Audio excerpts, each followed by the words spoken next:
शलोम to everyone. उम्मीद करता हूँ आप सब खैरियत से होंगे। तो दोस्तों मैंने एक वीडियो बनाई थी जमील नासर साहब पर। उनकी अब की तालीम में और पिछली तालीम में काफ़ी सारा डिफरेंट था। बहुत सारे लोगों ने कहा कि हमें तो कोई डिफरेंट नहीं नज़र आया, और ये उनके लिए वीडियो है। अगर फिर भी इनको डिफरेंट नहीं नज़र आता तो उनका खुदा ही हाफिज़ है।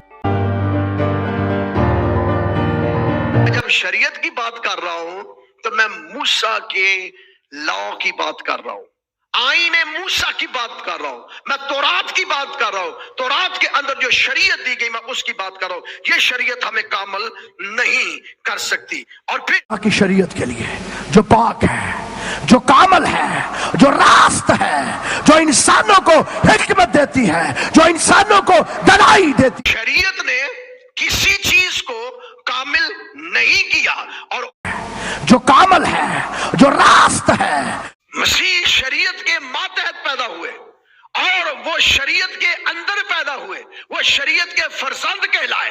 हम नहीं कहलाते शरीयत के फरजंद है। उम्मतें इसको मानती है, मज़ाहिब इसको मानते हैं। अगर इस शरीयत से थोड़ा सा इधर उधर हुए तो हर चीज तहस नहस हो जाती है। लेकिन तुम मसीह की तालीमात को छोड़कर शरीयत की पाबंदी के ऊपर जा रहे हो, शरीयत की तालीम रागब हो रहे हो।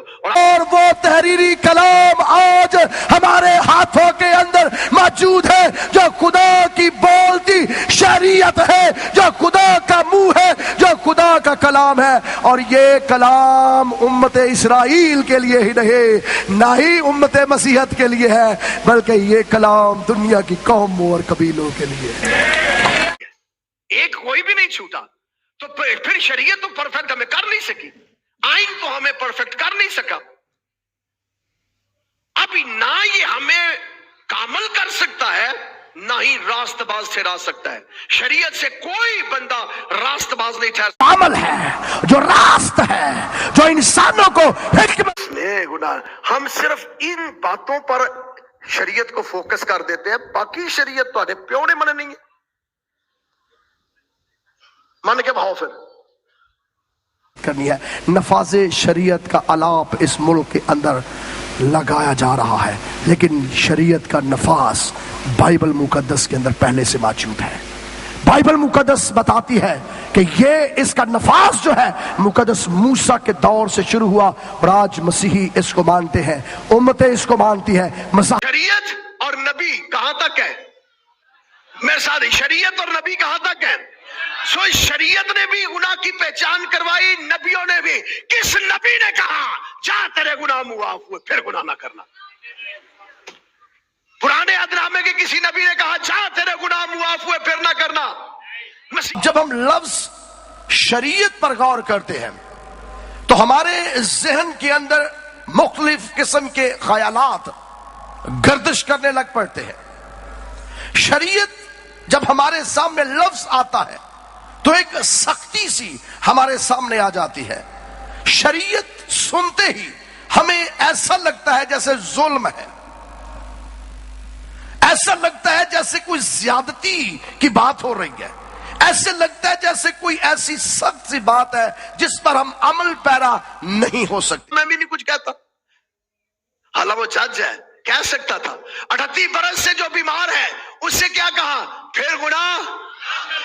उसको क्या कहा? फिर गुनाह। और थोड़ा का कलाम अब तक कायम रहेगा, वो हमारे हाथों में है, और वही पहचान करवाता है वो गुनाह क्या है, वही ये पहचान करवाता है खुदा कौन है। ओरिजिनल शरीयत खुदा का कलाम सिवाय तौरात के कहीं नहीं आपको मिलेगा, कहीं नहीं आपको मिलेगा।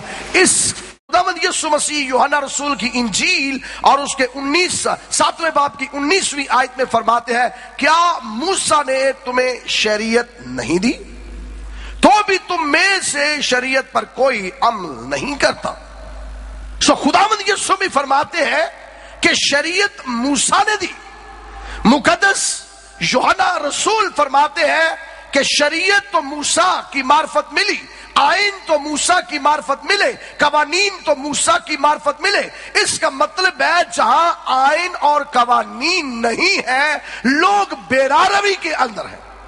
جہاں آئین نہیں ہے لوگ منمانی کرتے ہیں، جہاں قانون نہیں ہے انسان اپنی مرضی سے جو کچھ چاہے اس کے دل کے اندر آئے وہ کر سکتا ہے۔ ویسے نئے قوانین، نئے آئین، اب یہودی بھی اس پر عمل نہیں کر رہے پوری پر، شریعت پر۔ تو ہم اگر اسی شریعت کو لے کر بیٹھے رہیں گے تو پھر تو حالات خراب ہی ہے نا ہمارے۔ تو اس کے کیا نقصانات ہیں، اس کی پنشمنٹ کیا ہے؟ کیا یہ آج امپلیمنٹیشن اس کی ہے؟ ہو سکتا ہو، لیکن اس کا ہماری نجات سے کوئی تعلق ہے؟ یہ تو سول چیزیں ہیں ساری، تاکہ سوسائٹی بہتر طور پر زندگی گزار سکے۔ پھر مقدس بتاتی ہے کہ یہ اس کا نفاذ جو ہے مقدس موسیٰ کے دور سے شروع ہوا، اور آج مسیحی اس کو مانتے ہیں، امتیں اس کو مانتی ہیں، مذاہب اس کو مانتے ہیں۔ اگر اس شریعت سے تھوڑا سا ادھر ادھر ہوئے تو ہر چیز تہس نہس ہو جاتی ہے۔ اور میں یوں کہوں گا میری بائبل جو صداقت ہے، جو سچائی ہے، جو لا تبدیل ہے، جو انسان اس کو پڑھتا ہے، جو انسان اس کو سنتا ہے، جو انسان اس کو اپنے ہاتھوں میں لے لیتا ہے، جو انسان یہ کہتا ہے کہ یہ شریعت جو ہے یہ بدل گئی ہے، یہ شریعت ختم ہو گئی ہے، جب اس شریعت کو پڑھتا ہے، جب اس کلام کو پڑھتا ہے، وہ کلام اس کے اندر جاتا ہے، وہ جو یہ کہتا ہے کہ یہ بدل گئی ہے، یہ منسوخ ہو گئی ہے، یہ ختم ہو گئی ہے، وہ جیسے جیسے یہ پڑھتا جاتا ہے خود تبدیل ہونا شروع ہو جاتا ہے، اور اس شریعت کے سبب سے پھر یہ کہنا شروع کرتا ہے کہ اب میں زندہ نہ رہا بلکہ مسیح مجھ میں زندہ۔